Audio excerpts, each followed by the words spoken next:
The first time Lyra stepped onto Earth's Academy grounds, the laughter began. It wasn't malicious at first, more a confused ripple through the rows of new cadets, their silver uniforms catching the artificial morning light. But then someone pointed at her smooth lavender skin and the faint glow pulsing at her temples, and the laughter sharpened. A group of Terran boys snickered audibly. One even whispered, "Guess we've got our first cosmic clown." Lyra kept walking, her long, jointed fingers clutching the strap of her satchel, pretending not to hear. On her planet Virelia, skin shimmered to show emotion, soft light for calm, bright flares for embarrassment. Here on Earth it betrayed her. Her temples brightened to an anxious pink. No one here had skin that shimmered. No one else had 4 fingers or eyes like crystal domes. And most of all, no one else had come 12 light-years to prove they belonged among humans. The Intergalactic Exchange Academy was Earth's proudest experiment, a fusion of young minds from across the known species. The promise: cooperation, unity, shared knowledge. The reality: cafeteria segregation and quiet prejudice. The human students stayed with humans, the Martians with Martians, the Junoids with their hovering translator drones. And Lyra, well, she had her own table. She was the only Virelian in the program. Her species was known for emotional intelligence, telepathic harmonics, and a history of pacifism. Humans respected them in the abstract, but in person, most Terrans thought they were soft, dreamy, weak. During the second week, their instructor, Commander Ree, assigned lab partners for the zero-gravity navigation project. Lyra's heart sank as she read the pairing list. Lyra Vex, partner, Jalen Cross. Jalen Cross was human, top of his class, and the sort of person everyone noticed. His hair was always slightly messy in a way that somehow made it look deliberate. His scores were perfect. His confidence, too. And he was one of the ones who'd laughed that first day. Not loudly, but enough. When she approached his workstation, Jalen didn't look up immediately. He was calibrating his holoconsole. "You're the alien girl," he said matter-of-factly. Lyra's glow dimmed. "I have a name." He finally met her eyes, a flicker of guilt softening his tone. "Right. Lyra, isn't it?" "Yes." He gestured to the console. "Fine. Let's get this project done. I don't care what species you are as long as you can code a NAV sequence." Her pulse steadied. "I can code faster than you," she said, and meant it. He arched an eyebrow. "We'll see."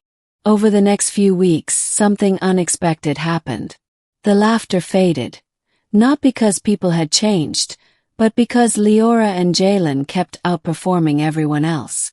Their project combined her instinctive understanding of energy harmonics with his precision in mechanical design. Together, they built a drone that could navigate asteroid debris using resonance mapping instead of radar. When they tested it in the zero-gravity dome, the drone moved like it was dancing, spinning between magnetic obstacles with impossible grace. Commander Ree called it revolutionary. The others called it luck. Jalen called it ours. They spent long nights in the lab after that, tuning the drone's resonance frequency, eating synthetic noodles from the dispenser, arguing over whether humans or Virelians had better spatial reasoning. "You people feel the world," Jalen said once, fascinated. "You don't just see it." "And you humans," Lyra replied softly. "You always try to control it." He grinned. "Maybe that's why we make a good team."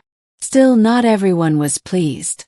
During the midterm trials, when their drone easily beat every other group's design, the laughter came back, quieter this time but edged with resentment. "Of course she won," sneered Rhea Lynn, a human cadet. "She probably used her alien mind tricks." "Yeah," another muttered. "It's not even fair competing with that thing." Ding. The word sliced through her. Jalen stood, jaw tightening. She's got more integrity than any of you. But they just smirked and walked away. Later, as they packed up, Lyra said quietly, "You didn't have to defend me." "Yes, I did," Jalen said. "Because they're wrong."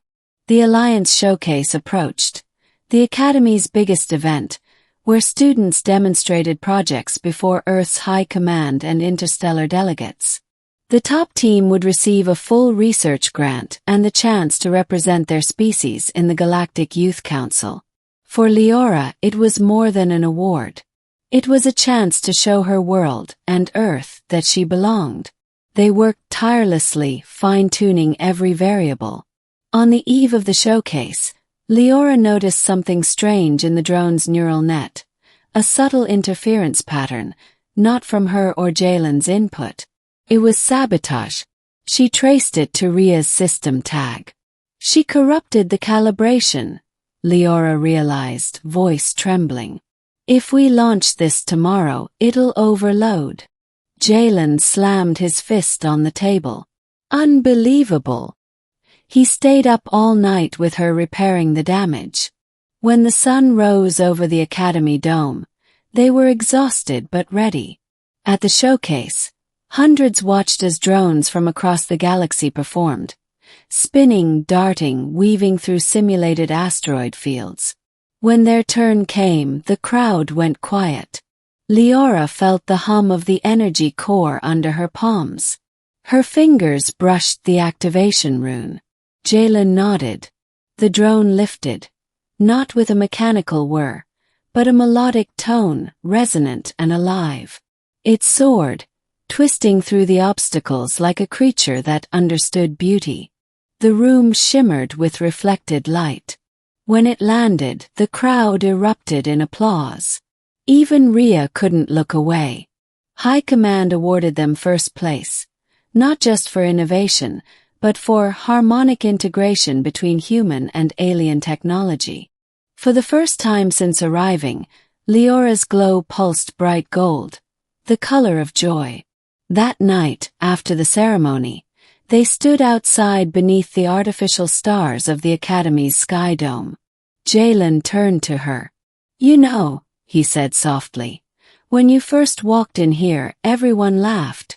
Even me." "I remember," she said, smiling faintly. "I thought you were different. Too different. But now..." He hesitated. "Now I think maybe that's what makes you perfect." Lyra blinked, unsure she'd heard him right. "Perfect?" He nodded. "Perfect for this place. For me. For what the future's supposed to look like." Her glow deepened, soft and golden, reflecting in his eyes. "Humans are strange creatures, Jalen Cross." "Yeah," he said with a grin. "But sometimes we get things right." They stood in silence for a moment, human and alien side by side, watching the distant shimmer of the transport ships leaving orbit. In that moment, the laughter that had followed her since day one felt like a distant echo of another world. And for the first time since leaving Varelia, Lyra didn't feel like a visitor. She felt like part of something greater, something that had begun, improbably, with a boy who'd once laughed at the alien girl, and ended with a human whispering, "I think you're perfect."